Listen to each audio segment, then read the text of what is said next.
Major problems tonight at General Motors that, in a worst-case scenario, could shut down all of its North American plants, including Lordstown. General Motors helped build modern America.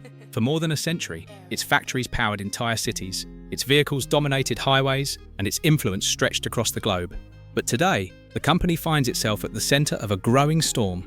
Offices are closing, overseas factories are disappearing, and production plans that once promised an electric future are suddenly being scaled back.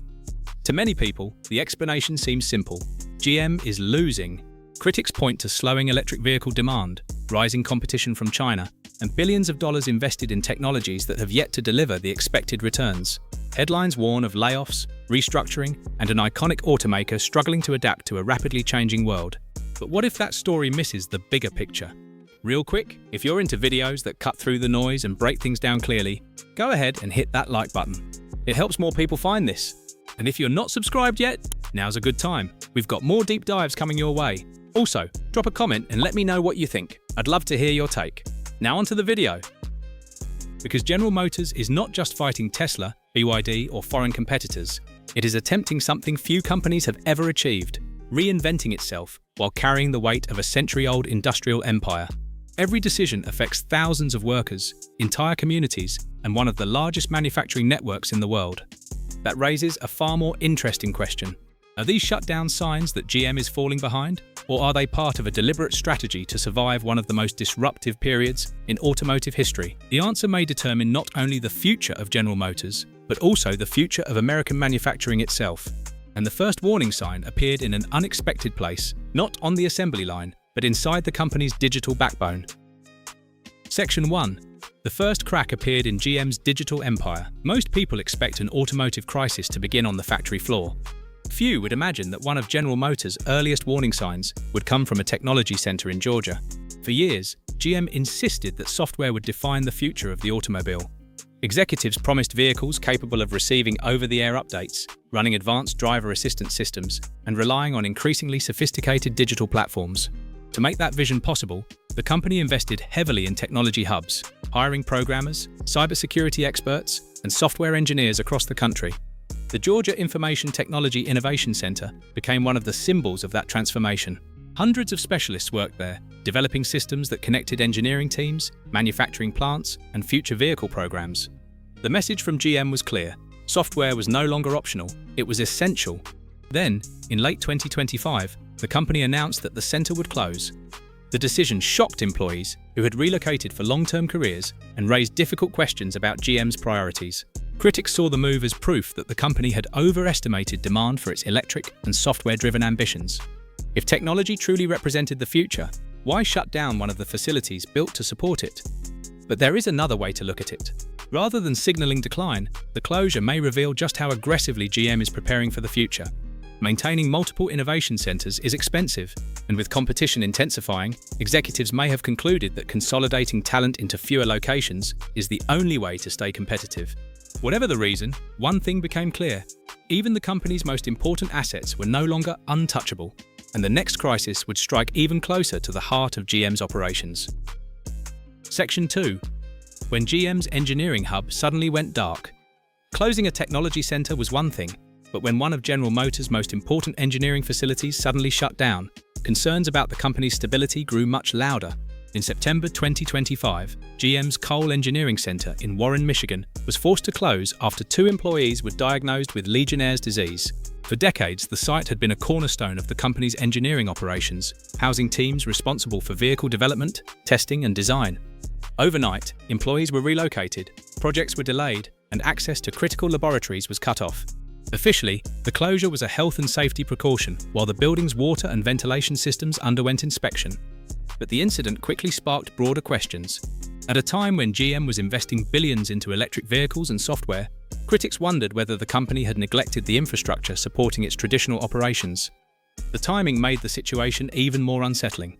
GM was already balancing factory closures, slowing EV demand, and fierce global competition. Losing access to one of its engineering hubs added yet another challenge to an already complicated transition. Still, there is another perspective. Running a century-old industrial empire while simultaneously reinventing it is an enormous task. Unexpected disruptions are inevitable, especially for companies managing thousands of employees and facilities across multiple continents.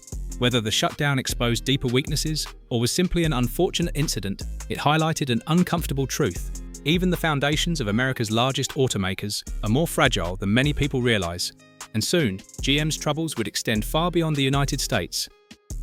Section 3. Why GM walked away from Latin America. For more than 4 decades, General Motors operated factories in Colombia and Ecuador, employing thousands of workers and supporting local economies. Few expected those operations to disappear so suddenly. That changed in April 2024, when GM announced that it would end manufacturing in both countries. The decision sent shockwaves through communities that had relied on the company for generations. Workers lost jobs, suppliers lost contracts, and local businesses faced an uncertain future. GM defended the move as part of a larger restructuring strategy. According to the company, the automotive industry was shifting toward electric vehicles, advanced software, and more centralized production. Maintaining smaller factories across multiple countries no longer fit that vision. Critics, however, saw deeper problems. They pointed to growing competition from Chinese automakers, shrinking profit margins, and the enormous costs of GM's electric transition. To them, the closures suggested that the company was struggling to maintain its global footprint. But there is a different way to interpret what happened. For decades, major manufacturers believed that success meant expanding into as many markets as possible. GM's withdrawal may signal the end of that strategy. Instead of operating everywhere, automakers are increasingly concentrating production in fewer, larger facilities that can adapt quickly to new technologies. That shift comes at a cost. Communities that once viewed multinational companies as permanent economic anchors are discovering how quickly corporate priorities can change. And while GM's retreat from Latin America was significant, the company's biggest international challenge was still ahead, in China. Section 4. The market GM could no longer control. For years, General Motors believed that China would drive its future growth. As the country's economy expanded, GM invested heavily in factories, partnerships, and production capacity, convinced that the world's largest car market would remain a cornerstone of its global strategy. For a time, that bet paid off.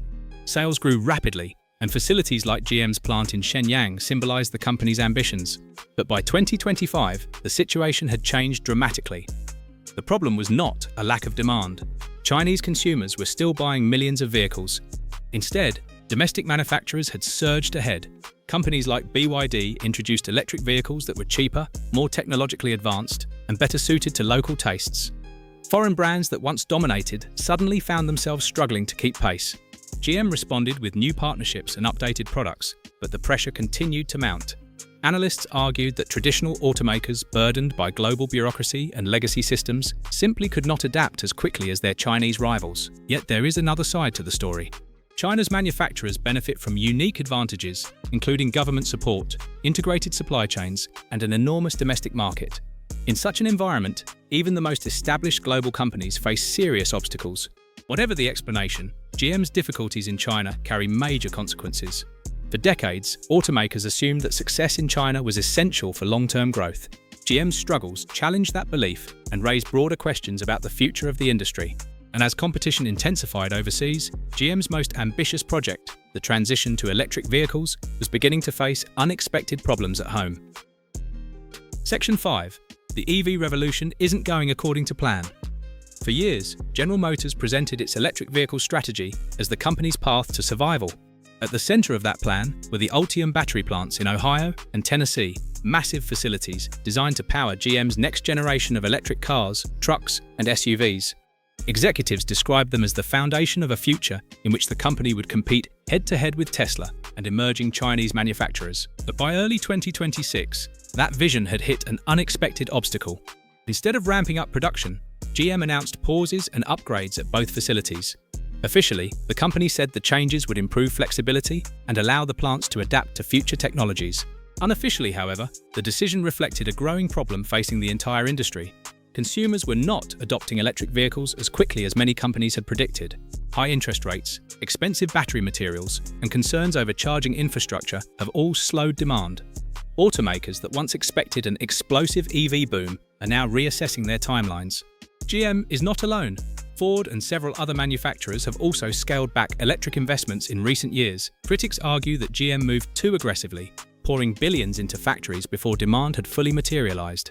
They see the production pauses as evidence that the company misread the market and underestimated how long consumers would continue buying gasoline-powered vehicles. But there is a compelling argument on the other side.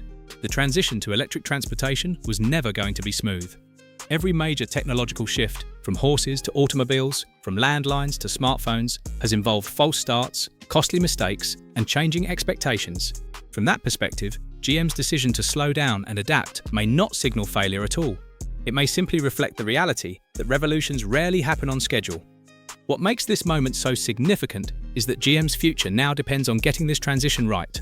The company is balancing two worlds at once: the profitable gasoline business that built its empire and the electric future it believes will define the next century. Whether that gamble succeeds remains one of the biggest questions facing the entire automotive industry. At first glance, the story seems straightforward. A technology center in Georgia closes, an engineering hub in Michigan shuts down unexpectedly, factories disappear from Latin America, competition intensifies in China, battery plants pause production. It is easy to look at these events and conclude that General Motors is losing control, but the reality may be far more complicated. For more than 100 years, GM thrived in an automotive world built around gasoline engines, massive factories, and global expansion. That world is disappearing.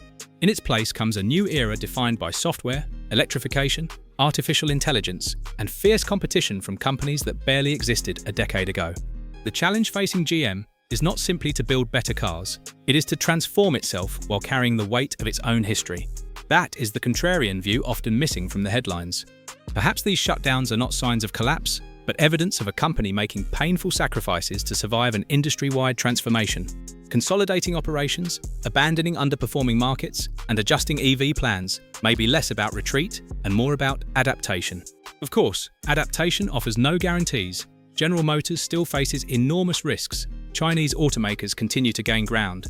Electric vehicle demand remains uncertain, and the cost of innovation keeps rising. The company could emerge from this transition stronger than ever, or it could become another example of how even the world's largest corporations struggle to reinvent themselves. One thing, however, is undeniable. The decisions GM makes over the next few years will shape far more than its own future. They will affect workers, communities, and the direction of the global automotive industry itself. The question is no longer whether change is coming, it already has. The real question is whether General Motors can change fast enough to survive it. Once again, thanks for watching this video. If you got something out of this, hit that like button and make sure you're subscribed so you don't miss the next one. And hey, let me know your thoughts in the comments. Agree, disagree, or something in between? I'd love to hear it.